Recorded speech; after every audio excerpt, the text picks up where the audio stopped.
helping people cope with and overcome life's challenges. This is Life Transformations with Michael Hart, Canadian certified counselor and award-winning psychotherapist. Hi, this is Michael Hart of Elim Counselling Services, and I want to thank you for joining us in this episode of the Life Transformation Radio Show. Today we have another interesting show lined up for you. Today's show is about overcoming shyness. If you're someone who has had great ideas, you've been thinking of things that you're talented in that maybe God is calling you to do, but you have been putting it off because of shyness, and you feel as if you could contribute a lot more at your workplace, you could contribute a lot more among your friends, you could be more social, but you are just been impeded by shyness. This show is for you because today we're going to be giving you some tips as to how to overcome shyness. But before we get into the show today, let me welcome all our listeners, and especially if you're joining us for the first time. If this is your first time listening to the Life Transformation Radio Show, let me tell you a little bit about Elim Counselling Services.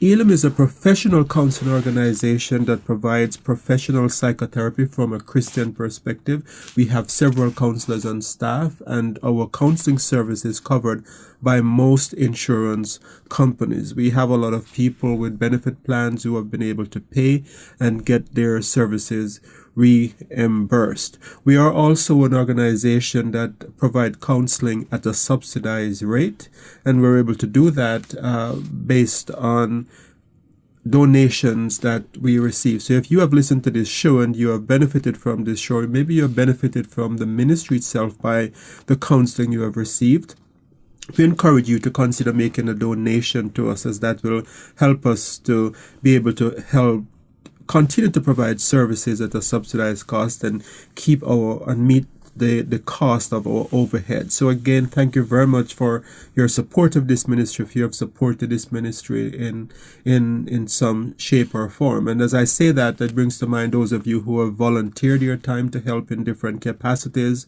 at our conferences and maybe even on a day-to-day basis. We are very thankful for our volunteers. Yes, we are a non-profit organization. So if you would like to volunteer your time, you think you have a talent, or you think you have some skill that could be of benefit to us, would be happy to hear from you. But before I go any further in the show, let me welcome my co-host, Melissa Wagot. Melissa, thank you very much for being with us here again on this show. And I guess today's show is going to be another good show that is going to be helpful to a lot of people. Thanks for having me back, Michael. It's always great to join you. And you're right. I really think this show will resonate with people out there. So stay tuned. We're going to be talking about overcoming shyness, as you mentioned off the top, Michael. But before we get into today's topic, we wanted to give our listeners a reminder about the healing retreat that we have scheduled for June 9th to 11th at Providence Point in Lanark. Michael, can you share with the listeners what they can expect from this healing retreat? A healing retreat is a time of self-reflection, a time of self-care, a time where you focus your energy and your attention on God and on yourself for healing. And by healing, we're speaking primarily of emotional healing. But as we have seen, when emotional healing takes place, physical healing also happens. You have a lot of clients who have suffered from things like irritable bowel syndrome, some people with fibromyalgia, some people with illnesses that can't be diagnosed. The doctors don't know why they're having these aches and pain. And what I find through my practice is that a lot of time when the emotional things are taken care of, these symptoms, which are often stress related, tend to take care of themselves. So when we say healing retreat, yes, emotional healing, but we also are expecting that there are going to be other things that are going to happen as well. Physical healing, that is. And we've mentioned in the past that with these healing retreats, one of the things we try to do is limit the amount of people who can come. So intensive therapy discussions can happen. There's only 12 spots available. Absolutely, am I correct? Yes. So if people want to get their name on the list and grab one of those 12 spots, how can they go about doing that? Well, if you are interested in going to this retreat, I think you should register right away. I know we're just in February and a lot of people are thinking, oh, it's June, when the weather gets nicer, I'll register. But I encourage you to register right away because I think the spots are going to fill up very quickly. And to register, you can go to our website at elimcounselingministry.com. Elim is spelled E-L-I-M, counseling with 2 L's, ministry.com. And there is a registration form online for the healing retreat that you can go to, and you can put in your name. You have a few questions that we ask, and you can make your payment right online, and that we'll send you a welcome package and give you more information about the retreat and answer the questions that you might have. So again, go to our website, or you can call us if you'd just like to find out more about it first before registering. 613-699-1677 is the number to call. So today, Michael, we're going to be talking about overcoming shyness. Mm-hmm. Why have you decided to dedicate a whole show to the topic of shyness? Why is this important? Number one, let me say that this is something that is very dear to my heart, because as a teenager at one point I was very shy. It might be hard to believe for some people who have seen me present at the conferences and the marriage seminars and so forth. But I remember this incident distinctly where I was in the youth group of my church, and somehow the person who was supposed to collect the offering for that night was missing, and someone handed me the collection plate and said, "You are going to collect." And I didn't have time to say no, and before I know it, I was walking. In those days you walk around the church, I think as it's done in most churches, you walk around and you hand the collection plates to people who are, and I just had such a response to just be in the front, people looking at me and going from aisle to aisle, that I didn't want to be in that situation again, because I felt so uncomfortable. I had a stress response. I had my heart palpitating. I had my hands sweating, and I was just very nervous. And I wasn't even preaching a sermon or doing anything special. I was just handing out the plate. But so number one, it's important to me because it's something that I have personally overcome. But the second thing is that I think shyness is that which robs a lot of God's children and a lot of people in general from achieving their true potential and from doing the work that God has called them to do. So there are many talented people who are listening to my voice today who would have started ministries, who would have done phenomenal things for God, but because of their shyness, they just can't see themselves doing what it is that they're good at. And so they know they're talented, they know they're gifted. Maybe they're a good singer, maybe they're very good orators, but standing in front of an audience is just too much for them to even think of. And so those talents are not being used. So before we get into the meat of today's topic, I just want to know if you can clarify the definition of shyness, because I'm sure we've all heard that. Maybe you've been labeled that, or you've labeled someone else as being shy. Right. But what is shyness really? Okay, so by shyness, I guess maybe the best way to explain that is to paint out a number of scenarios, and if you can answer yes to any of these scenarios, then maybe you're a shy person. So number one is, do you feel tense when you're with people that you don't know very well? When in a group of people, do you have trouble thinking of what to say, or feeling as if you're going to say something to make a fool of yourself and not confident to start a conversation or to interact with people?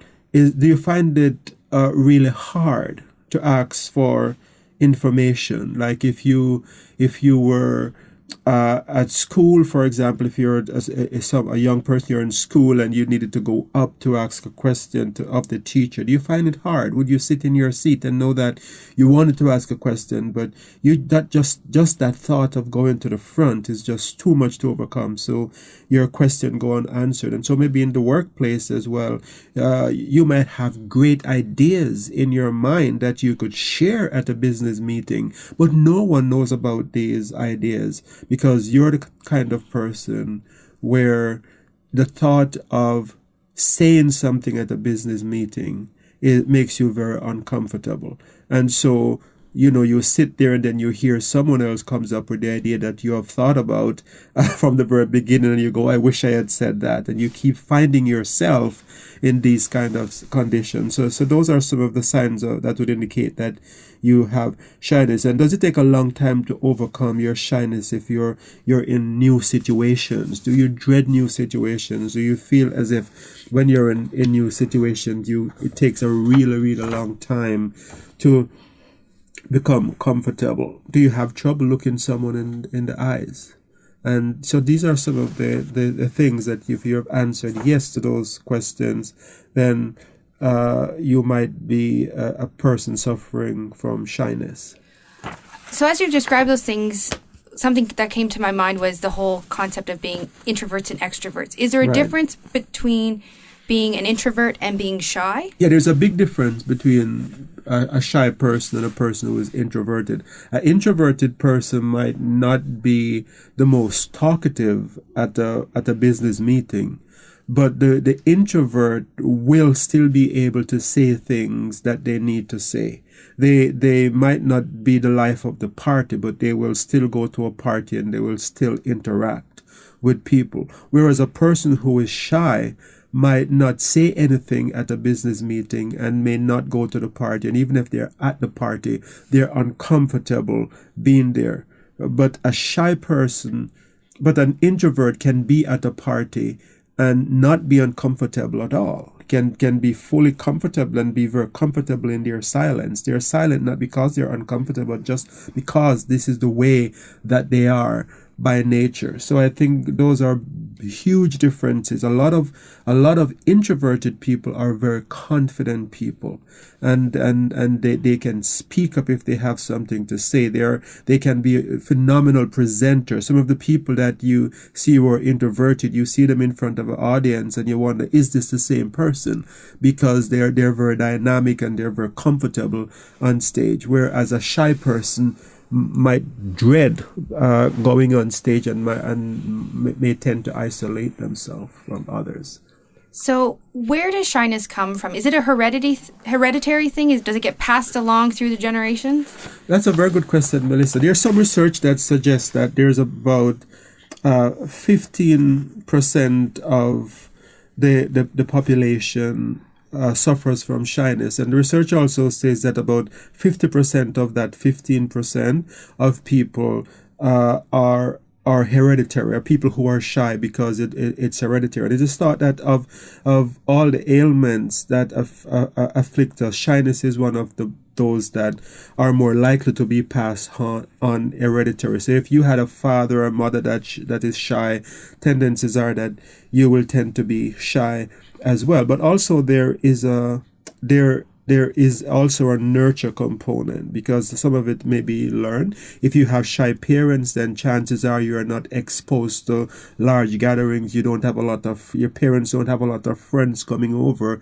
So as a result, you might grow up to be uncomfortable in shy situations. So there are some people, as I said, 50% who might be a learned behavior, but there are some people who from birth has tendency to shyness. Those of you with children will probably know this, that you might have had one child that from a very young age, they didn't like to be around people. They cried a lot, if they're in settings where there's too much stimulation. And so you could tell from earlier on, looking back, you can say, yes, from a child, from birth, this child was different than my other kids. So how do you know which type you have? If it's the hereditary or if it's more of the nurture type?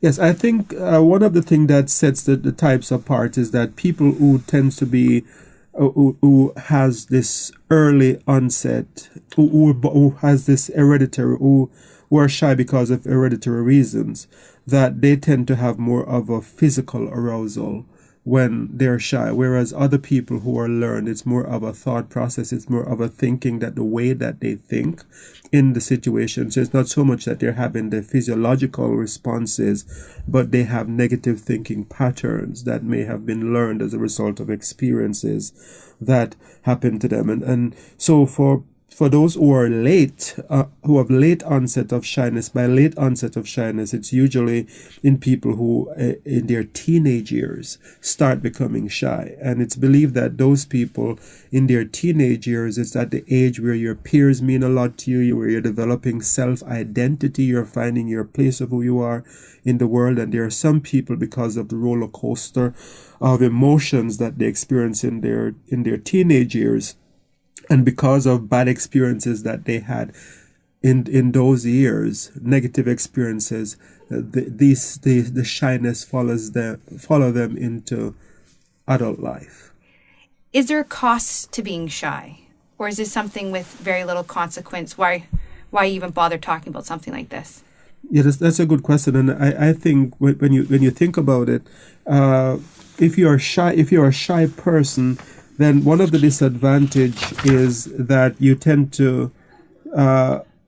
people tend to have a negative impression of you. So if you're shy and you don't speak to people, people can think, oh, she's unfriendly.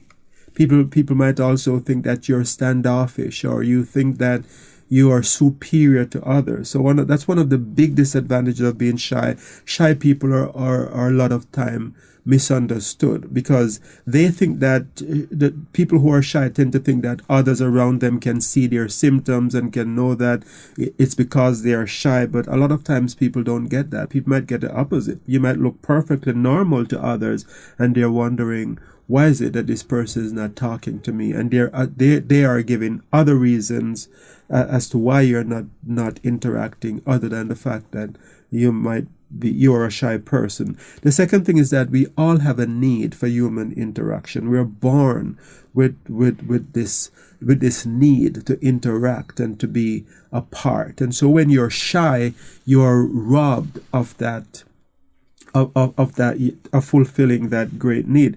And then I think that the third thing is that for people who have a tendency to be shy, there is a great consequence to isolation. We know that diseases like depression thrives in isolation. People who isolate also have greater tendencies to develop poor coping mechanisms, such as drinking and drug use. And we also know that isolation has been linked to even premature death. People who isolate tend to die prematurely. So there are a lot of motivations as to why we need to deal with this issue of shyness. If you've just joined us, you're listening to the Life Transformation Radio Show. We're on each week, Mondays at 9:30, and today we're talking about overcoming shyness. We want to remind people who may have just joined us that if you want to listen to this radio broadcast, if you've missed the first half, we encourage you to go to our website, elimcounselingministry.com. That's spelled ELIM, counseling with 2 L's, ministry.com. Or you can give us a call at 613-699-1677. We also want to remind you that we have a healing retreat coming up June 9th to 11th at Providence Point in Lanark. The space is limited, so again, if you want your name on that list, give us a call at 613-699-1677 or visit our website at elimcounselingministry.com and click on the retreat link there. So Michael, you just described to the listeners the cost of shyness, and it's clearly something that's not without consequence. So my question is, earlier you had mentioned that 50% of shyness is hereditary linked. Yes. So if it's hereditary linked, is there a treatment to shyness? Is this something that can be overcome? Absolutely. Any type of shyness, whether it's hereditary or something that you have developed as a result of bad experience, regardless of the cause of your shyness, it can be overcome. And so it does matter what the cause is. Treatment, there have been very effective treatment that have proven to be very helpful in treating shyness. So what kind of treatments can people expect if this is something they want to overcome? Okay, so we have a number of different treatments that we use for people who are shy. One of the treatment that we use for people who are battling shyness is what we call visualization. So visualization is a way of thinking about the situation in which you would be shy. So, for example, if you're the kind of person who would be very, very nervous and anxious in a boardroom setting where you would be asked a question. You could visualize yourself in that situation and then try to see yourself doing the act in a way that you're not nervous. And at first, when you visualize it, you might tend to feel very anxious, even just visualizing asking a question in a board meeting or making putting forward something at an annual meeting in a church, putting forward an idea. But if you can visualize yourself doing it and deal with the stress in a comfortable, non-threatening situation, when you get into the actual situation, the stress would be much less. There's this research that was done many years ago, I think in the 90s, by Alan Richardson. And what he did is that he had people did a visualization exercise for 6 days, people who are not gymnasts. And these people had to visualize 5 minutes a day for 6 days, a kind of mental rehearsal of doing a particular exercise that they have never done before. And what he found is that people who had very vivid imagination, when they were given the actual exercise to do, these people did a lot better than people who were not able to visualize the exercise in a visual way. So from that, we know that visualization of a situation can actually manifest in you being more efficient at the situation in real life. So let me talk a little bit about how to visualize correctly. So for example, there are times when I have students who are sent to me who they can't participate in their work at school because they can't stand in front of a classroom and they have not been able to do any presentation as a result of that. One of the things that I do in visualization is to make the situation become alive. So I would say to these students, imagine that you're in the classroom and you're about to give a presentation. What do you hear? What are some of the sounds that would be happening in that classroom? Describe for me the sounds. And they would say, well, I hear people turning the leaves of the pages. There's some people talking. And, I can hear sound from outside the hall. So by making these things, by talking about these things in those specific ways, it makes a situation come alive.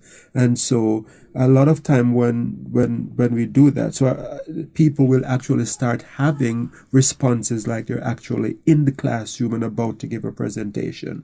And that's what you want to create, because if you can create the feeling, so I would say, what is it that you hear? What is it that you see? What is it that you feel as you're in that classroom about to give this presentation? And then I would go to the step, just imagine that you're able to go up to the front. What does that feel like? And as they start to imagine it, then they would start feeling the physiological responses, and we work through that. And over a period of time, they are able to give those presentations that they were afraid of doing. So that's a great example of the type of therapy or therapeutic strategy people can expect. Mm-hmm. But how do people get started on that journey? Like if someone's listening to us today and they're saying, this is me, this is who I am, I want to overcome this, what strategies should they take to start this process? That's a very good question, Melissa. I think the first strategy is to start with, where do you want to go? Like, so if you're in a situation where you're saying, I want to overcome my shyness, be very specific. Where is it that what is it that you want to do? What are your goals? What is it that you want to achieve? What would you see yourself doing if you were to overcome your shyness? So where do you want to go? The second thing is, where are you now? In other words, what it is what state are you in? What do you feel? If you when you think about doing those things that you want to do, what are you able to do at present? So once you have this picture of where you are and where you want to go, then the next step, the third step, which is a very, very important step, is to come up with actions or small steps that will lead you to where you want to go.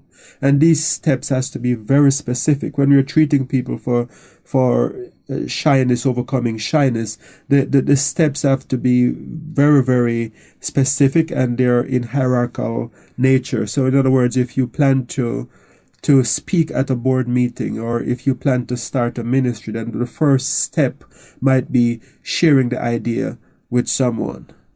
Okay, and so you have that step. The next step might be to approach people who could fund that ministry that you want to start. So what are the steps? And I have very specific steps that will lead you to that big goal of your final destination. And then once you have that laid out and you have this system of numbering each step, the next step is to work at achieving each small step. So if the first step is to say, I'm going to put my idea in writing and I'm going to share it with a friend, that's the first step. Do that first step, but not only do that first step, reward yourself after each step. So I think if you have these four pillars of overcoming shyness in place, it makes it very measurable and it makes it very practical and it makes it very, very doable, because you might not be able to speak in front of a congregation of 400 people right away, but you can write a speech and you can share it with a friend. So if that's the first step, you do it, and then you congratulate yourself or reward yourself for doing it. When you outline it that way, it seems so much more manageable than thinking of, as you say, speaking in front of 400 people as step one. And what I'm really hearing from you is being specific is so key, both in what you want to overcome and then how you want to do it. That specificity, even in the visualization, was so important. Absolutely. And for some of these steps, I think too, when you think about doing them, you might start having nervous tension. But then there are also techniques that we use to help people to get over that anxiety. And I wish we had more time today to go into some of those techniques. But one technique is what we call progressive relaxation. And by progressive relaxation, we take people through that exercise where they're able to control their breathing. They're able to control their physiological symptoms. So they might be in a board meeting and right away they start feeling these symptoms. By progressive relaxation, they can remain calm, they can talk themselves down, and then they can ask a question or do what it is that they wanted to do. And so with the time we have left, for those people who are sitting out there who are feeling shy, maybe like you when you were passing that plate as that youth, and they want to overcome that, what should they be doing? Absolutely. So I say one of the first steps is to work with someone who really understands how to get you through this. Because if you're with the wrong person, it can create more harm than good. Because I've had people who have been hurt as a result of being given wrong advice and have been made to feel like failures because it was approached the wrong way. So number one step, I would say, work with someone who has the qualification and the knowledge to help you. We would be happy to help. Again, our number is 613-699-1677 and our website is elimcounselingministry.com. Elim is spelled E-L-I-M, counseling with 2 L's, ministry.com. And Melissa, we're quickly out of time today, and I wish I could say more about time to say more about this subject, but give us a call, go to our website and email us, and we'll be happy to share with you. Before we go, I'd also like to remind you about the healing retreat, because things like this can be broken at healing retreat as well, or at least you can start some of the work there. So again, the healing retreat is on the weekend of the 9th to 11th of June, and it's at Providence Point. And to find out more about that, you can go to our website. You can even register on our website. And as we said in the beginning of the show, Melissa, it's a healing retreat that we're dealing with, mostly emotional healing, but you're also physical breakthrough that people will get as well. There are more and more research that are coming out later that is showing that the way a person thinks and what goes on in your mind is very much tied to what goes on in the body. So if you want to join us, please give us a call. We'd be happy to see you at that event. Absolutely. So again, don't wait until the last minute. Give us a call at 613-699-1677 or go to our website at elimcounselingministry.com. And until next time, this is your host, Michael Hart of Elim Counseling Services, praying that God would bless you in all your relationships and to keep you sound in mind and pure in heart.